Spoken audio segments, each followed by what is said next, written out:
बढ़िया क्वेश्चन है, जरा ध्यान से समझना।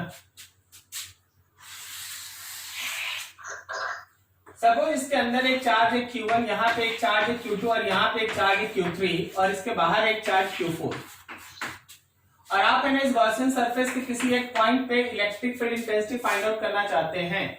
ठीक है, तो हमेशा ध्यान रखना in Gauss's theorem,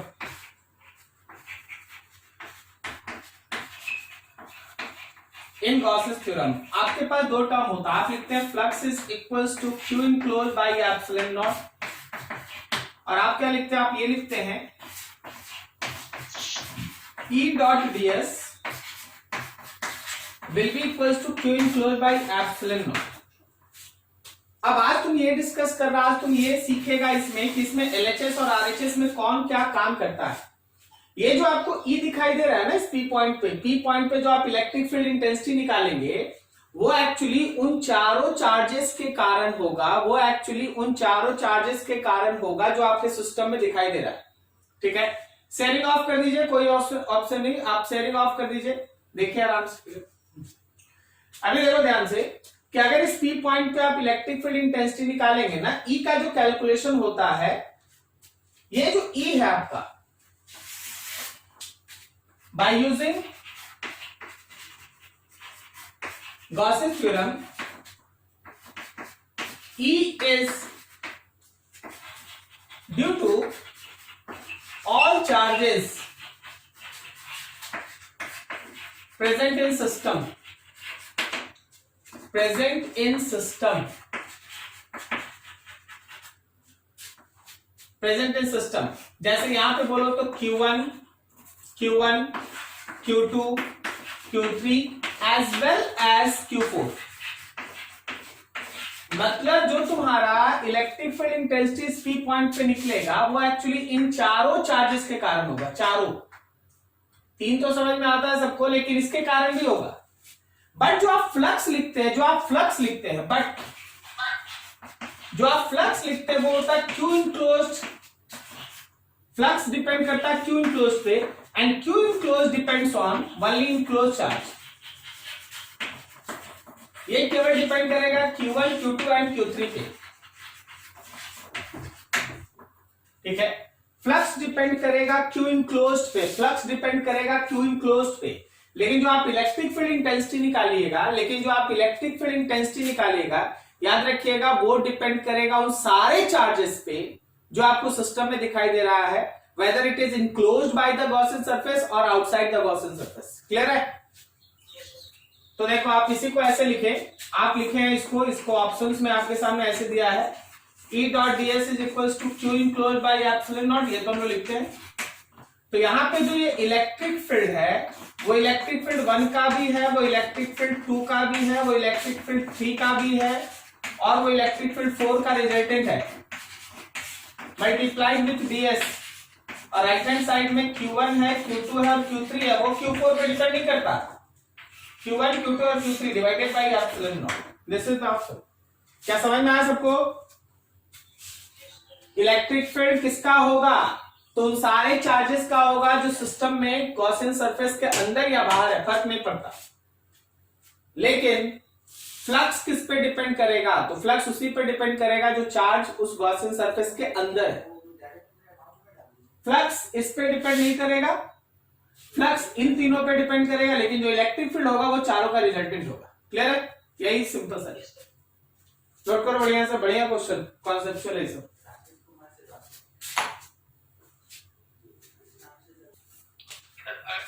Oil drop of 12 excess electrons is held stationary under a constant electric field 2.55 into 10 to the power 4 Newton per coulomb in milligrams oil drop experiment. The density of the oil is 1.26 gram per centimeter cube. Estimate the radius of drop. क्यों नहीं बना? यहाँ पे समझ नहीं आ रहा कि कौन सा फॉर्मूला लगेगा। एकदम सिंपल लगेगा, Q इक्वल्स टू mg। कोई चीज अगर हवा में है, कोई चीज अगर हवा में सस्पेंडेड है, मान ले जैसे ये चॉक पीस है, ये हवा में सस्पेंडेड है, तो एक ही चीज तो होता है कि नीचे mg है तो ऊपर कोई फोर्स हो। ठीक है, तो यहाँ पे अगर तुमको इलेक्ट्रिक फील्ड दे दिया, कोई ये बोल दिया कि जो मेरा वायर ड्रॉप है उसमें 12 एक्सेस इलेक्ट्रॉन है, तुमको तो चार्ज भी बता दिया ना। Yes, sir. 12 एक्सेस इलेक्ट्रॉन कितना चार्ज?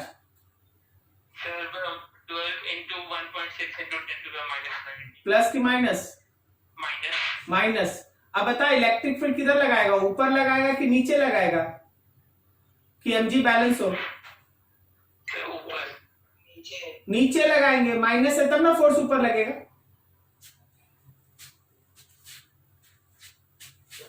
अरे इलेक्ट्रिक फील्ड जब नीचे लगाएगा और ड्रॉप तो तुम्हारा माइनस है ना भाई, Yes, sir. तब ना फोर्स ऊपर लगेगा क्यूई। Yes, sir. हो गया, दोनों को बराबर कर ध्यान से। देखो स्टूडेंट का डाउट ये है कि कोई एक वायर ड्रॉप है, इसमें 12 एक्सेस इलेक्ट्रॉन, 12 एक्सेस इलेक्ट्रॉन, तो क्या मेरे पास चार्ज हो गया -12 into 1.6 into 10 to the power -19 coulomb. अब बोला गया कि ये जो हम लोगों का ड्रॉप है ये हवा में सस्पेंडेड है, तो नीचे की तरफ जो इसका mg लग रहा है ऑब्वियसली ऊपर में QE से बैलेंस हो। अब ये चार्ज तो ये निगेटिव था, तो बता इलेक्ट्रिक फील्ड किधर अप्लाई करने से फोर्स ऊपर लगेगा, नीचे। तुमको क्या करना है, mg को QE से इक्वेट कर देना है। mg को लिख दो 4/3 pi R cube volume into density into G is equals to 12E into E. Solve करके अपना आर निकाल दीजिए आंसर, ठीक है। If the electric flux entering and leaving an enclosed surface respectively is phi1 and phi2, the charge inside the surface will be. क्या बोले फिर से एक बार? Flux entering and leaving an enclosed surface is respectively phi1 and phi2. हाँ The charge inside the surface will be. देखो उल्टा करके लिख दो यार। मान लीजिए जैसे हम लोगों के पास एक छोटा सा क्वेश्चन ये है कि कोई भी एक सरफेस है, इसका इंटरिंग फ्लक्स है phi1 और इसका लिविंग फ्लक्स है phi2, तो क्या हम इसका नेट फ्लक्स में लिख देंगे phi2 माइनस phi1। इंटर करने वाला फ्लक्स निगेटिव होता है ना, Yes, sir. और बाहर निकलने वाला प्लस होता है, तो इसमें से इसको माइनस कर दिए, सही है। क्या हम लोग यहां लिख सकते हैं Q enclose by epsilon not, this is phi2 minus phi1, तो आपका Q इनक्लोज का वैल्यू कितना हो गया phi2 minus phi1 into epsilon not, answer, ठीक है। Yes. चलो अच्छा, और बताओ बोलो sir, और किसी का और? देखो जी वो क्वेश्चन जिसका आंसर नहीं मैच किया ना इंटीग्रेशन के बाद, आप उसको सेंड कर दीजिएगा हमको। अभी भी है ना 2-3 क्वेश्चन आया है मेरे व्हाट्सएप पे, हम देख रहे थे उसको, लेकिन अभी हम लोग पढ़े नहीं, आज हम लोग पढ़ेंगे उसका आंसर, उसमें हम है ना करा देंगे, ठीक है। चलो आगे बढ़ते फिर। आज तुमको एक बड़ा सा टॉपिक इसमें सिखाते हैं, बढ़िया क्वेश्चन रहेगा इससे, जब भी रहेगा इससे बढ़िया क्वेश्चन रहेगा।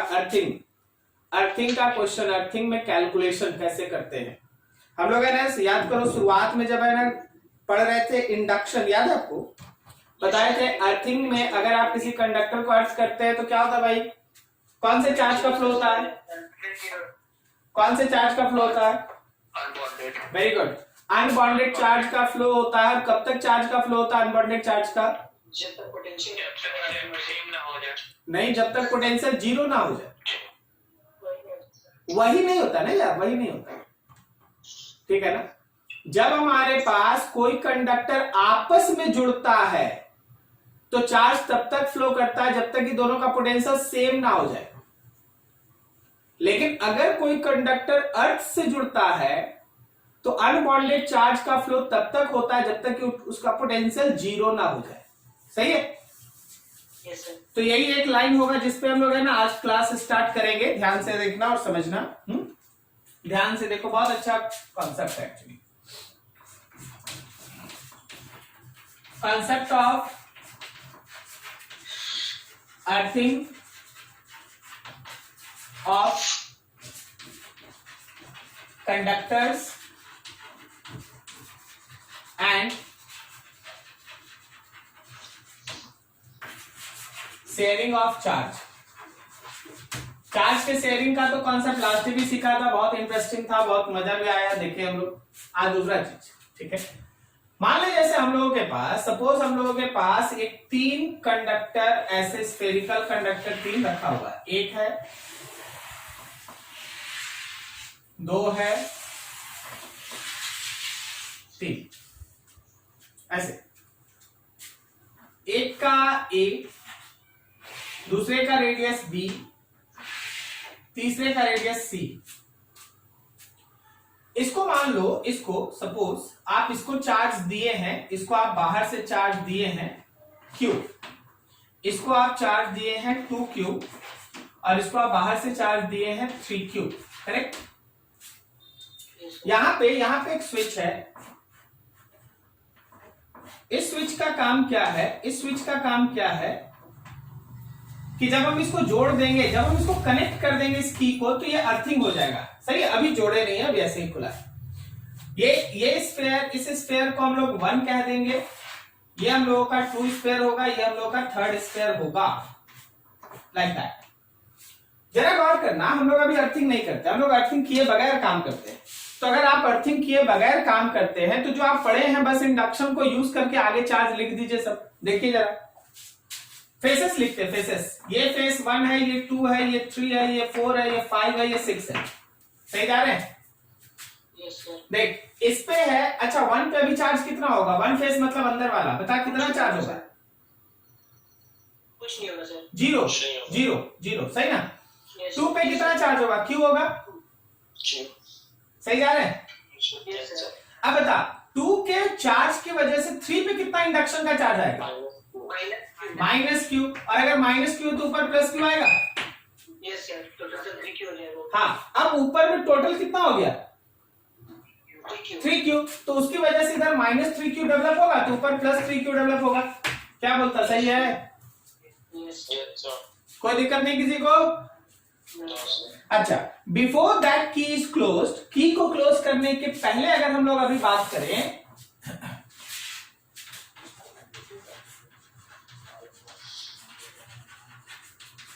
बिफोर दैट की इज क्लोज्ड, अगर हम चार्ज फर्स्ट पे बोले तो 0 है, चार्ज सेकंड पे बोले तो +Q है, चार्ज अगर थर्ड पे बोले तो -Q है, चार्ज अगर फोर्थ सरफेस पे बोले तो 3Q है, चार्ज अगर फिफ्थ सरफेस पे बोले तो -3Q है, और चार्ज अगर सिक्स्थ सरफेस पे बोले तो 6Q है। देख लो, मिला लो। अगर हम सब चार्ज बता दिए तो तुमको अगर कोई बोल दे कि भाई सरफेस चार्ज डेंसिटी 1 का बताओ, सरफेस चार्ज डेंसिटी 2 का बताओ, सरफेस चार्ज डेंसिटी 5 का बताओ, 5 का चार्ज कितना? -3Q, 5 का सरफेस एरिया कितना? 4πc², 4πc²। समझ आ रहा है ना? ऐसे किसी का भी लिख सकते हो, क्या कोई दिक्कत? हाँ, थोड़ा सा एक्टिव रहिएगा, थोड़ा पता चलना चाहिए कि जो यहां से बोल रहे वहां तक पहुंच रहा है, ठीक है? इंटरेस्टिंग है, इतना इजी नहीं है। अभी आपको अब मजा आ रहा है, थोड़ा देर में कहीं सजा नहीं लगे, इसलिए हमेशा तैयार होना। हाँ, अब मान ले जैसे की को क्लोज कर दिए, when key is closed and please किए, second sphere is connected with earth,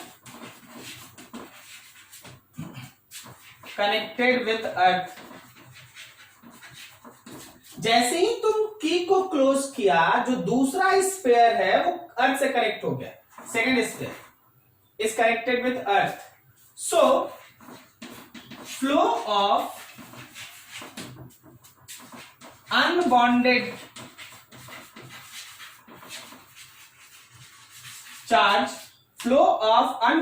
charge takes place until its final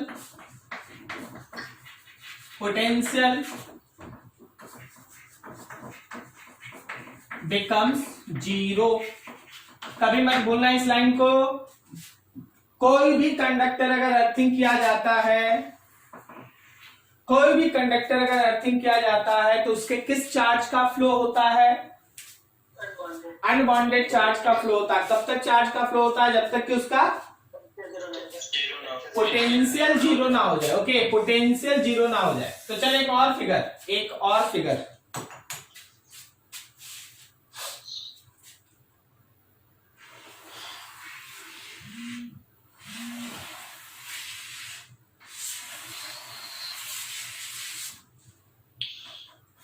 radius A by ये रहा बी, ये रहा C. Now this is connected with earth like that.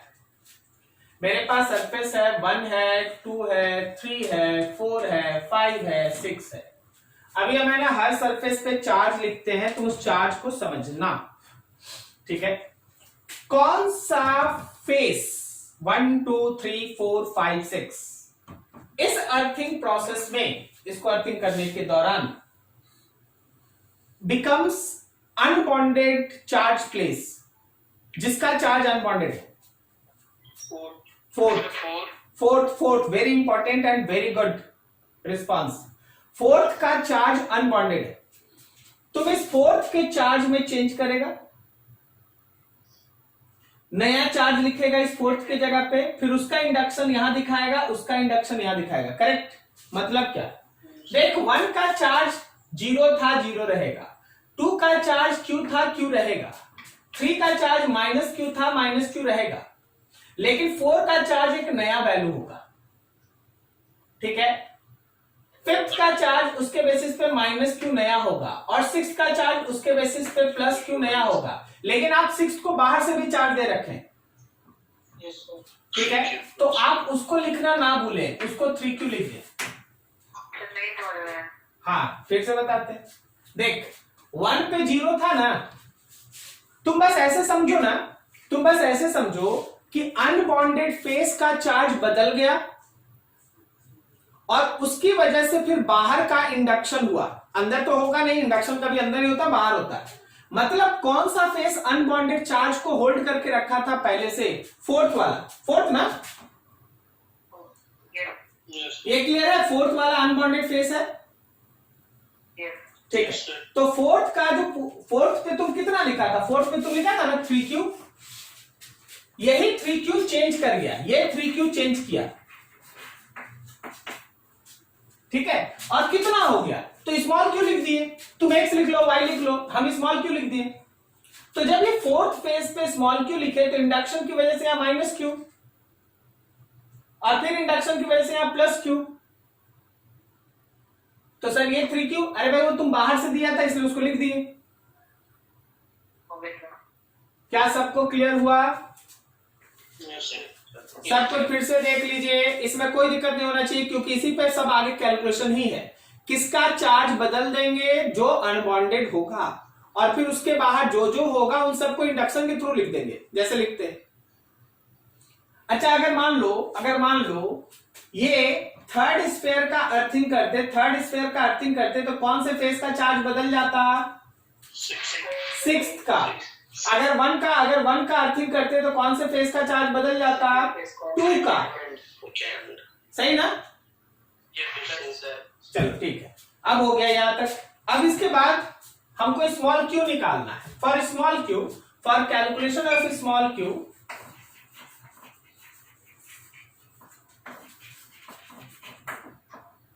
क्या हम लोग ये पढ़ें कि जो भी अर्थिंग होता है, 2 अर्थिंग हुआ तो 2 का नेट पोटेंशियल 0 होना चाहिए, सही है? अब 2 का पोटेंशियल 3 कारण से, 1 के कारण, खुद 2 के चार्ज के कारण, और 3 के चार्ज के कारण। क्या समझ में आया? 2 का पोटेंशियल ये देख, ये 1 था, ये 2 था, ये 3 था। 2 का पोटेंशियल 3 कारण से, 1 के कारण, 2 के खुद के चार्ज के कारण, और 3 के कारण। क्या बोलता? सही है? तो 1 के कारण जो 2 है वो सरफेस के अंदर है या बाहर है? बाहर है। बाहर है, तो बाहर वाला फॉर्मूला लगाएंगे के, उसका टोटल चार्ज लिखेंगे बाई बाहर वाला फॉर्मूला, तो सेंटर से लेके यहां तक का डिस्टेंस, सेंटर से लेके यहां तक का distance, that is B. Yes sir. Clear हुआ? क्लियर हुआ? Yes, sir. हाँ, तो बता जरा, 1 का नेट चार्ज कितना है? क्यू है ना, तो यहाँ क्यू ले। चलो अब देखो, 2 के लिए खुद उसका सरफेस, तो नेट चार्ज लिखेंगे और उसके नीचे बी लिख देंगे, उसका खुद का सरफेस है तो उसका खुद का रेडियस। ठीक है, तो बता जरा 2 स्फीयर जिसमें 3 और 4 फेस दोनों आता है, 2 स्फीयर जिसमें 3 और 4 फेस दोनों आता है, नेट चार्ज कितना है? -q plus small q. -q plus small Q, very good. -q plus small Q, समझा क्या? Yes, sir. सब कोई को समझ में आ रहा है? Yes sir. अब थर्ड, उसका टोक्यो था, उसका यूज नहीं लेंगे। Yes, sir. 2q वहाँ पे 2q कौन फेस पे था? फोर्थ वाला है। हाँ, और फोर्थ वाला फेस तो अनबॉन्डेड था ना, यस सर। तो अनबॉन्डेड चार्ज का चेंज होता है ना, यस सर। तो चेंज करके कोई वैल्यू हो गया स्मॉल क्यू। ठीक है सर। क्या जी उत्कर्ष बाबू समझे? Yes, sir.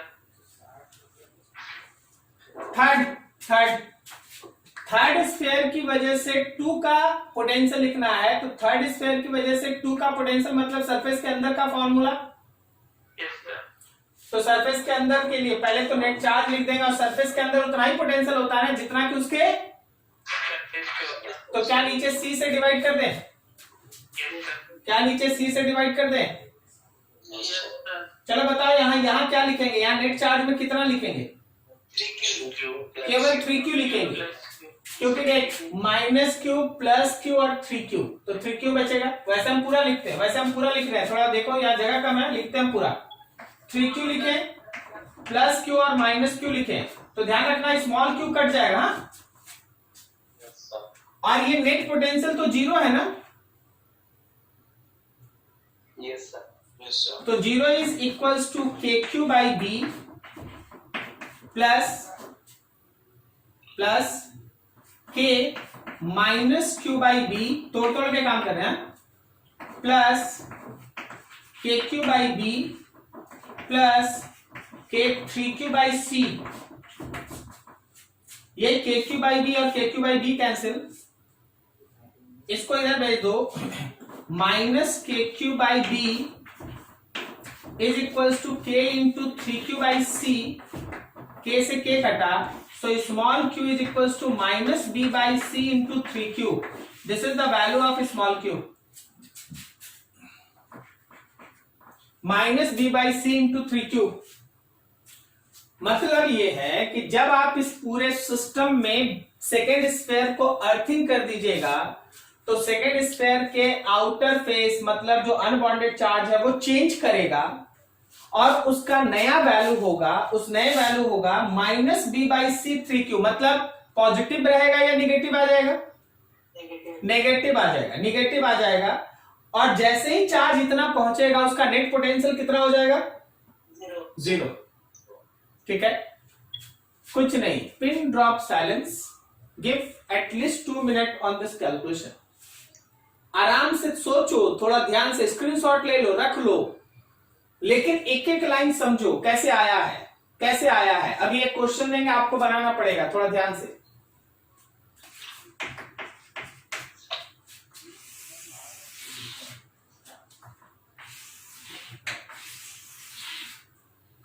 Radius r, 2r and 3r, ठीक है, r 2r एंड 3r। इसको दिए हैं हम लोग q चार्ज, इसको दिए हम लोग 3q चार्ज, और इसको दिए हैं बाहर से q charge, and this is connected with अर्थ। तुम्हारा काम ये है, find charge on each face. Her face पे 1 है, 2 है, 3 है, 4 है, 5 है, 6 है, 6 फेस पे चार्ज बताओ, चलो बनाओ फटाफट। ओ अंडर प्रोसेस, गुड गुड, बोलो बोलो किसी का बन गया बताओ। सर 2 का क्यूब, 3 का माइनस क्यूब, 4 का माइनस 5/3 क्यूब, 5 का प्लस 5/3 क्यूब और 6 का 1/3 क्यूब। चलो ठीक है, देख लेते हैं जी। हमें बढ़िया रिस्पांस अच्छा, चलो देखते हैं। सबसे पहले तो है ना आपको इसके तुरंत बाद का फिगर बनाने आना चाहिए, ठीक है ना। तुरंत बाद का फिगर बनाओ, तुरंत तुरंत आंसर आ जाएगा।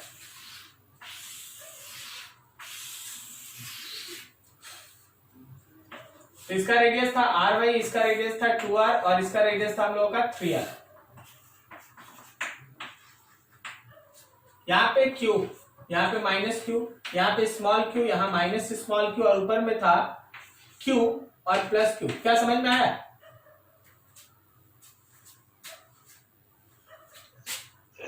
ठीक लिखे हैं? समझ में आया सबको? Yes sir. ये अर्थिंग है ऐसा।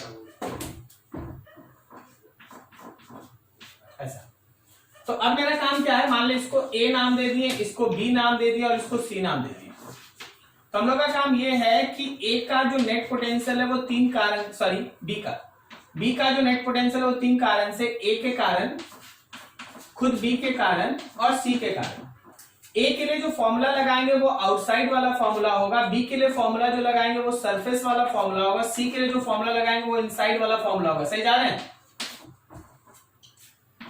तो A के लिए K, A का चार्ज हो गया Q, रेडियस में कितना ले, डिस्टेंस में कितना ले, 2r ले, very good, plus K, B का नेट चार्ज बताओ, B का नेट चार्ज बताओ, माइनस क्यू प्लस क्यू और रेडियस ले 2r,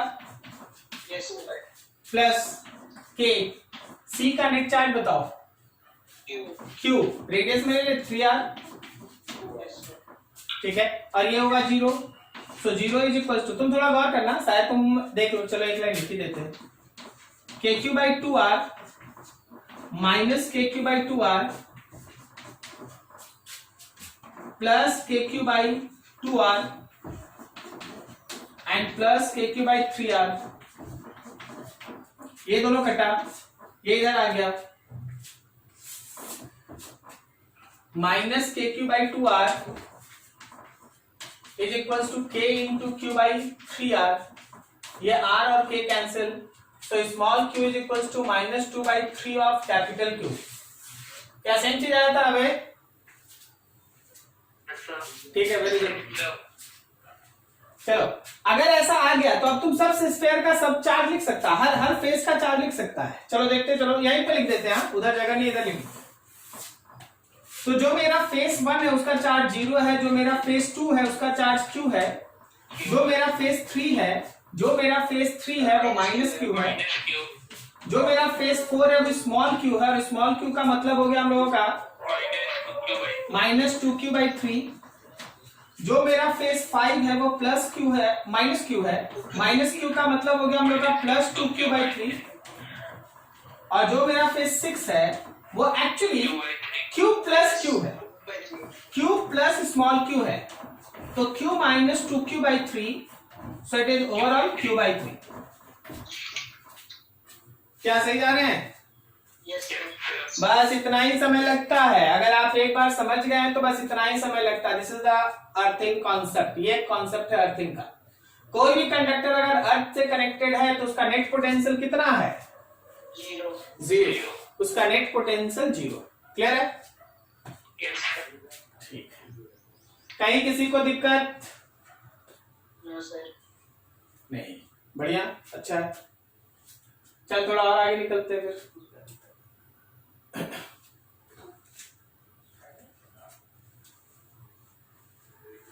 रैप कर देना, एक minute.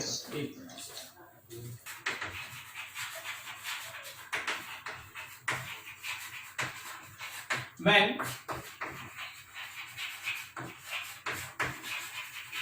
parallel plates are placed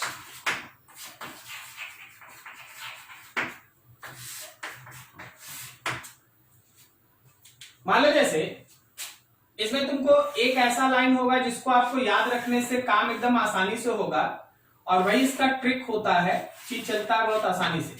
मान लो जैसे हम लोग के पास ऐसे 3 पैरेलल प्लेट है, ये एक प्लेट है, ये एक दूसरा प्लेट है, ये एक तीसरा प्लेट है।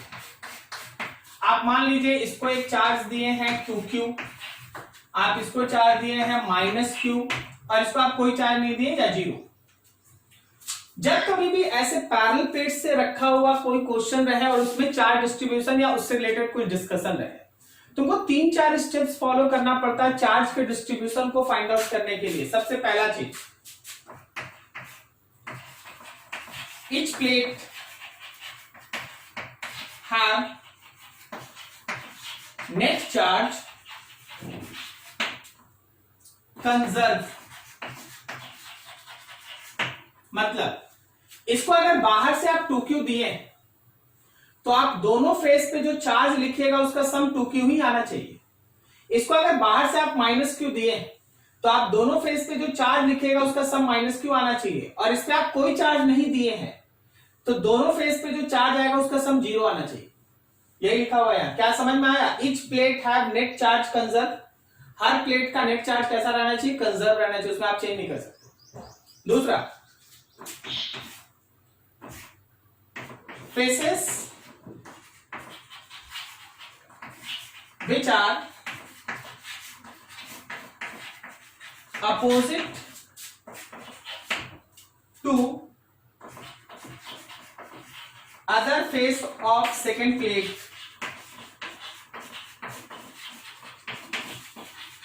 must have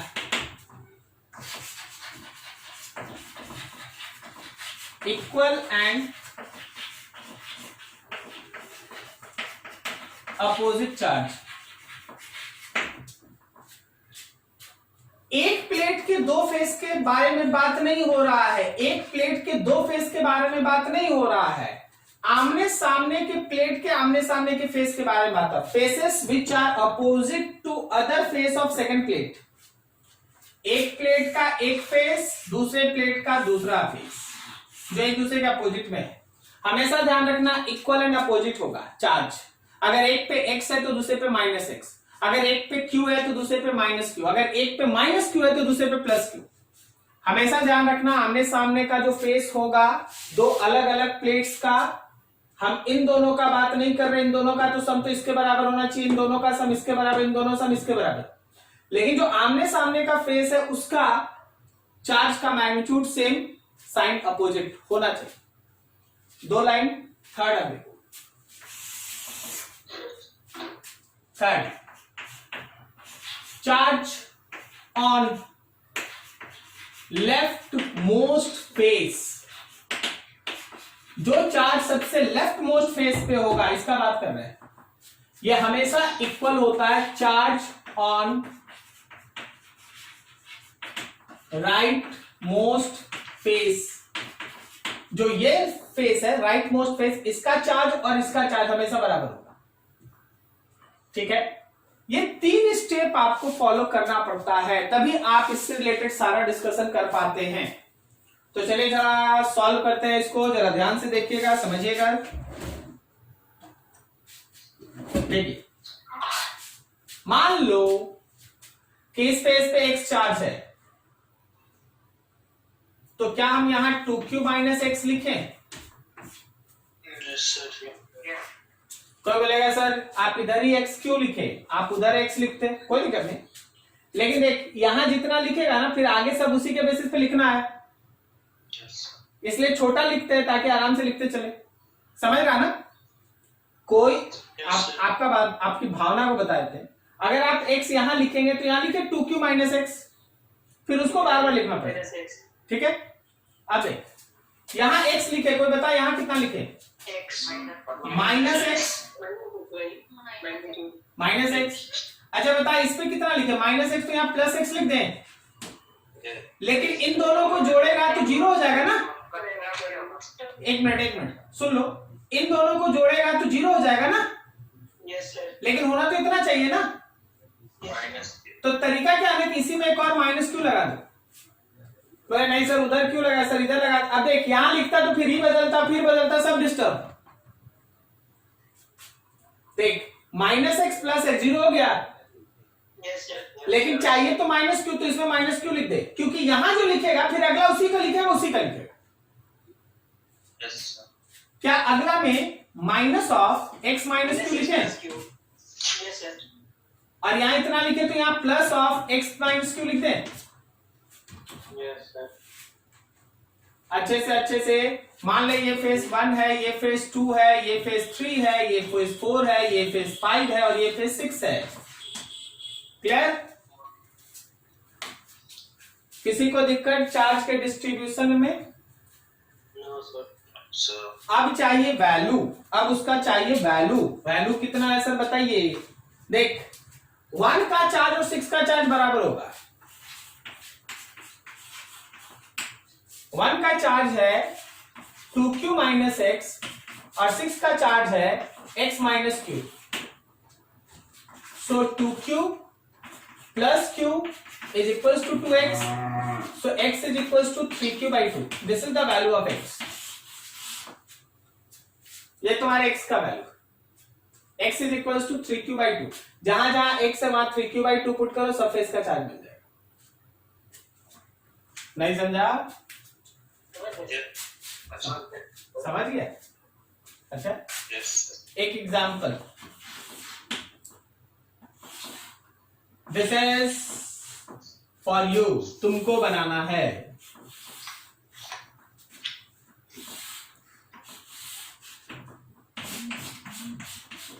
चलो जी मेहनती पीपल्स, बताइए जरा इस पे कितना चार्ज देना चाहते हैं आप? 0 देना चाहता है? बोलो जल्दी। 4 क्यों दे देते हैं? इसमें बोलो। तो क्यों? कुछ भी तो दे ही सकते हैं, लेकिन हम चाहते हैं कि आप ही बनाए और आप ही सॉल्व करें। माइनस क्यू, चलो गुड, वेरी गुड। अब तुम्हारा काम है, यहाँ 6 फेस है ना, 1 2 3 4 5 6, लग जाओ, सबका चार्ज बताओ फटाफट। X is equal to 2q by 3. X equal to q by 2 आ रहा है। So x is equal to 7 by 2 q. Very good यार, एक ही क्वेश्चन का 3 ऑप्शन, अच्छा है। और बताएगो। Sir, 7q by 2. हाँ good Sir, good 7q by 2 आ रहा है। Good good, 7q by 2. लग रहा 7q वाले 2 सही है। चलो ठीक है, यहाँ x लिखे तो क्या यहाँ 4q माइनस एक्स लिख दें? तो यहाँ माइनस एक्स लिखे, Minus x. यहाँ प्लस एक्स लिखे और माइनस 2q लगा दें। Plus 2q.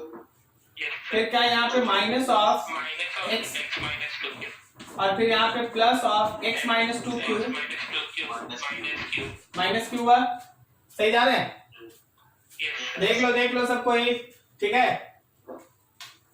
बस 1 का चार्ज और 6 का चार्ज बराबर। 7 by 2q, sir. हाँ तुम बहुत, नहीं सर, 2q के जगह हम प्लस q 2q बना के, इसीलिए वो वही आ रहा था, देख लीजिएगा। हाँ भेज देना, ठीक है। 4q माइनस एक्स, यहाँ लिखेंगे x माइनस 2q और माइनस q, कितना हो गया जी? 4q 7q is equal to 2x. Plus 3q Plus 3q. is equals to 2x. So x is equals to 7q by 2. 7q by 2. चलो बढ़िया, समझ में आया? कोई दिक्कत नहीं। Yes, sir. देख इस कॉन्सेप्ट का यूज है ना तुमको कैपेसिटर में भी करना होगा। कैपेसिटर एक ऐसा सिस्टम होता है, तुम देखो अगला सेक्शन ही वही है ना, तुम समझ ही रहे स्टार्टिंग में।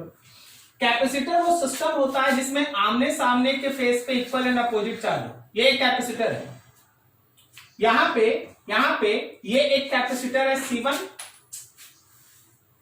एक कैपेसिटर है C1 और यहाँ पे ये दूसरा कैपेसिटर है C2। Capacitor is that arrangement of conductors which are placed close to each other, not in contact, having equal and opposite charge, and one conductor is connected with earth also. तो earthing है तो उसका potential 0 है। आमने सामने तुम रखा है तो ध्यान रखना, एक पे जितना प्लस आएगा दूसरे पे उतना ही माइनस आएगा। ये एक कैपेसिटर है, ये एक कैपेसिटर है, ये फेस मतलब कौन कौन, 2 और 3 मिलके एक कैपेसिटर और 4 और 5 मिलके एक कैपेसिटर। समझ में आ रहा है? Yes sir. तो हम लोग है ना अगला सेक्शन का स्टार्टिंग कर चुके हैं। क्या यहाँ पे किसी को चार्ज के डिस्ट्रीब्यूशन को समझने में दिक्कत? No sir. वेरी गुड, चलो नोट कर लो। और फिर अब अगला सेक्शन स्टार्ट करते हैं, कैपेसिटर।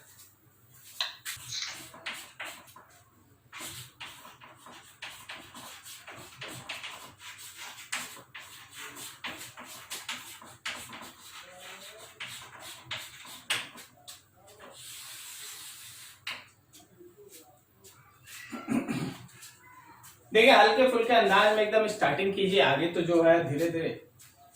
कैपेसिटर एक अरेंजमेंट होता है जिसमें दो कंडक्टर्स एक दूसरे के आमने सामने होता है, having equal and opposite charge.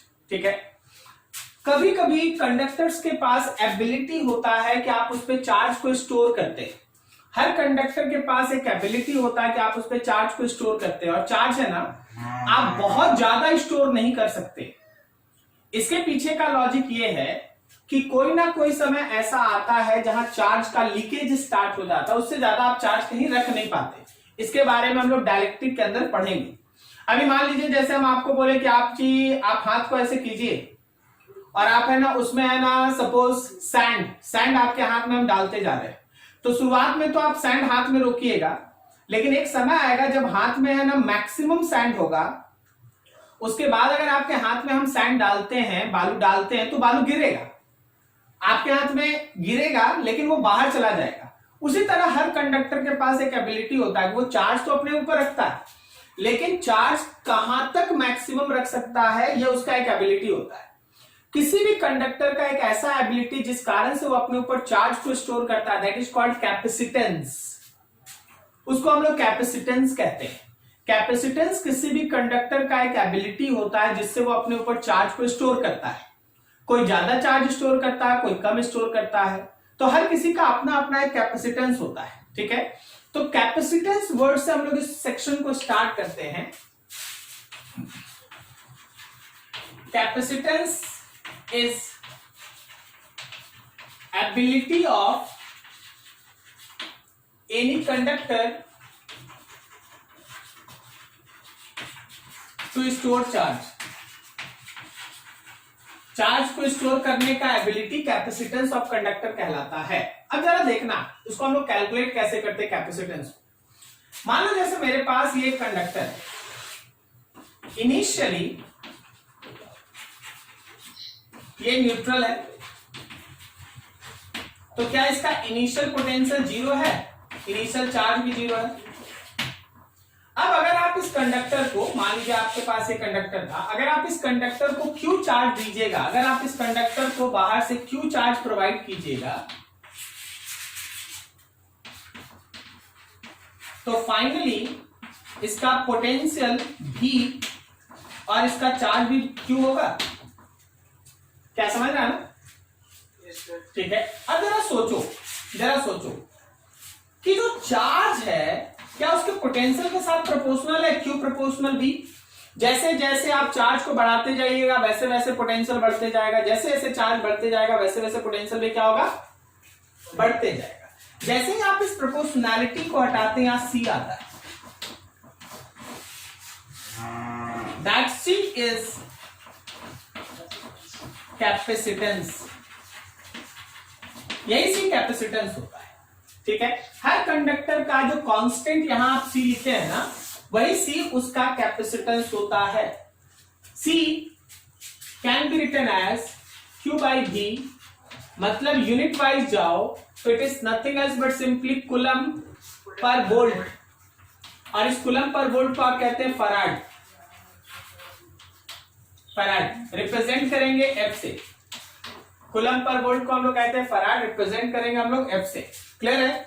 ठीक है, अब यहां देखना ध्यान से। हाँ, कैपेसिटेंस जो है, कैपेसिटेंस एक्चुअली ये डिपेंड करता है, depends on dimension of conductor. वो कंडक्टर के डायमेंशन पे डिपेंड करता है, and surrounding medium, and medium, और मीडियम के ऊपर डिपेंड करता है। बहुत सारे स्टूडेंट अभी 2 मिनट में सब सामने आ जाएगा। क्या बोले? मीडियम बने इसमें 2 मिनट बोले, 2 मिनट में सब सामने आएगा। 2 मिनट हम ये बोल रहे हैं कि कभी कभी स्टूडेंट्स को लगता है कि कैपेसिटेंस चार्ज पे डिपेंड करता है और पोटेंशियल पे डिपेंड करता है, लेकिन जब आप चार्ज में पोटेंशियल से डिवाइड करते हैं ना, तो याद रखना चार्ज कैंसिल होता है, वहां केवल परमिटिविटी और डायमेंशन बचता है। हम आपको दिखाते हैं एकदम सिंपल सा। मान लो एक छोटा सा कैलकुलेशन है, calculation for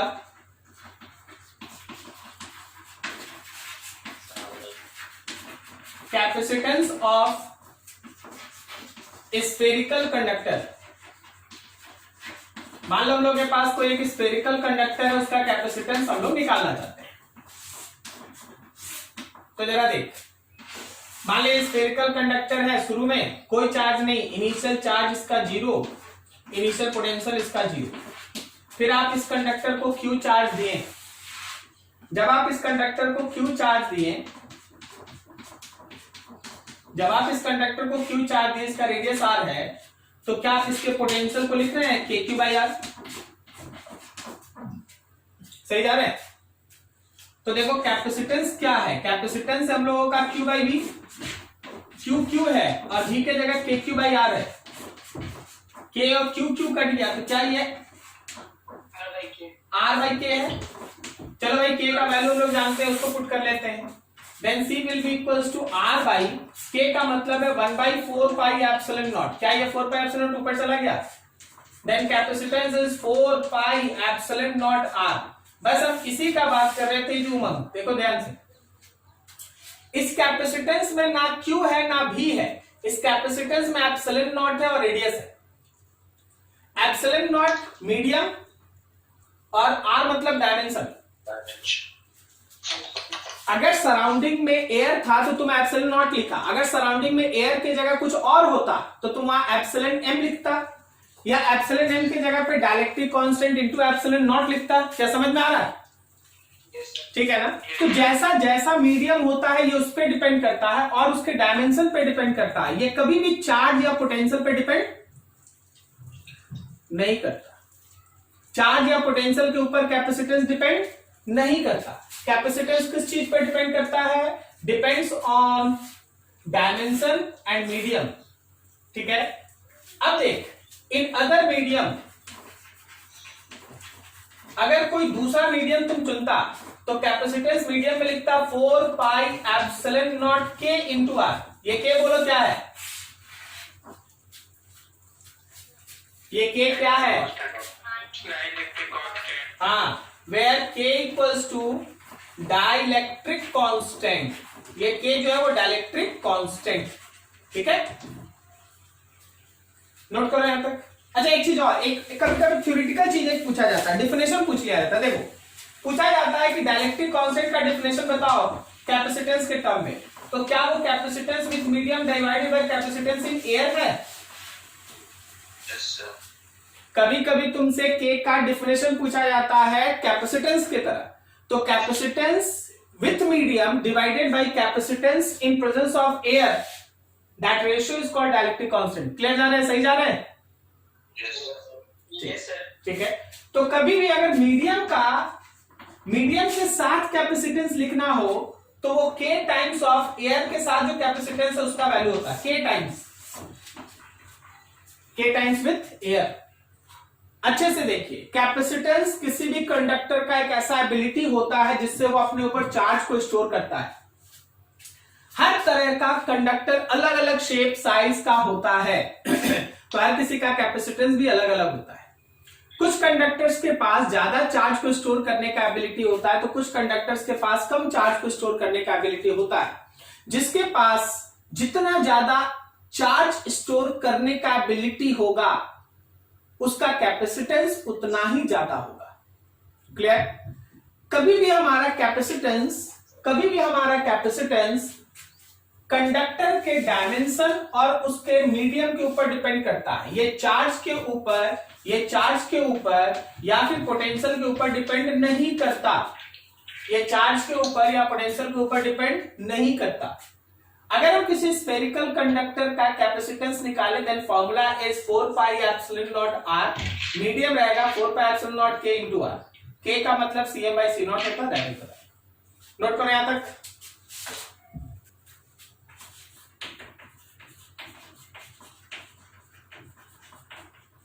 assuming earth to be a spherical conductor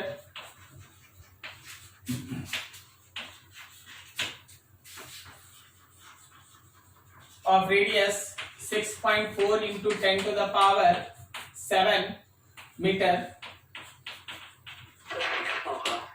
Find capacitance. चलो इसका कैपेसिटेंस निकालना है. तो एकदम सिंपल है, अर्थ स्फेरिकल कंडक्टर है, कैपेसिटेंस निकालना है. तो that capacitance will be simply 4 pi epsilon not R. बोले जी 4 पाई एप्सिलॉन नॉट का वैल्यू कितना? 9 into 10 to the power 9 into 10 to the power 9 into 10 to the power 9. पागल हो गया तुम लोग. 1 by 9 and 10 to the power minus 9. So 1 by 9. 1 by 9 into 10 to the power 9 and radius 6.4 into 10 to the power 7 meter. into 10 to the power 7. 7. तो हमारे पास c का value हुआ 6.4 into 10 to the power minus 2 divided by कितना 9. सही है ना? Yes, sir. ठीक है. क्या हम लोग इसको ऐसे लिख सकते हैं 6.4 into 10 to the power 4 into 10 to the power minus 6 by 9. क्या हम लोग इसको ऐसे लिख सकते हैं 6 4 1 2 सही जा रहा है divided by 9 and 10 to the power minus 6.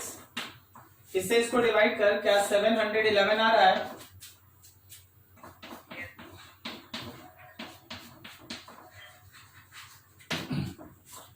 $711 10 to the power minus 6 farad. तुमको बताना हम ये चाहते हैं कि अर्थ जैसे बड़े बड़े बड़े स्फेरिकल कंडक्टर का भी कैपेसिटेंस माइक्रोफराड के ऑर्डर में आता है. माइक्रोफराड समझ में आया? Yes, sir. अगर हम लोग अर्थ के जैसा बड़ा सा स्फेरिकल कंडक्टर कभी सपने में बना ले और क्या करें. ठीक है, तो ऐसे केस में भी उसका कैपेसिटेंस है ना माइक्रोफराड के ऑर्डर में आता. Microfarad clear. So 1 farad is very very very very very large unit. इसलिए आप जितना भी कैपेसिटर सब देखिएगा ना उन सब का यूनिट माइक्रोफराड, पिकोफराड, नैनोफराड इन सब में रहेगा. Okay, this is the practical one. Yes, sir. Theoretically तो हम लोग 1 फराड लिखेंगे, 5 फराड लिखेंगे, 10 फराड लिखेंगे. थ्योरेटिकली कुछ भी लिखेंगे, लेकिन प्रैक्टिकली पिकोफराड, नैनोफराड, माइक्रोफराड में तो अर्थ का स्फेरिकल कंडक्टर वाला कैपेसिटी है. क्लियर है? समझ में आ रहा है? ठीक है. सो इतना बड़ा स्पेयर होने के बावजूद भी इसका ऑर्डर माइक्रोफराड होता है. 711 माइक्रोफराड. और आप समझ रहे हैं ना माइक्रो, पिको ये सब समझते हैं आप लोग?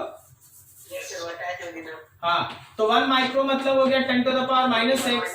1 पिको मतलब हो गया 10 to the power, 10 to the power minus 4. और 1 नैनो मतलब हो गया 10 टू द पावर. Minus 9. ठीक है, तो ये सब चीज ध्यान रखना है. ओके, चलो नोट करो इतना.